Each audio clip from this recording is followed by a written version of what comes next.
জানো তো, আমার মনে হয় মেয়েরা যতই জামা কিনুক না কেন তাও মনে হয় যে না, আমার তো কিছুই নেই। তো নমস্কার বন্ধুরা, আশা করি সবাই ভালো আছো। তো আমি শ্রদ্ধা, আমার একটা নতুন মিনি ব্লগে সবাইকে স্বাগত।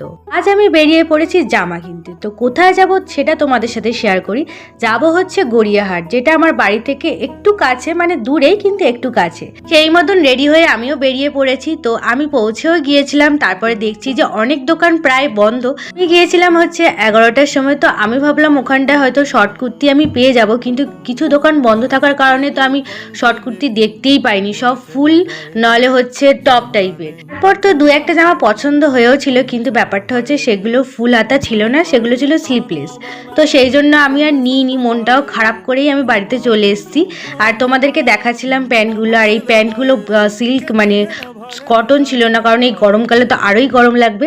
তো ভিডিওটা ভালো লাগলে অবশ্যই একটা লাইক, কমেন্ট, শেয়ার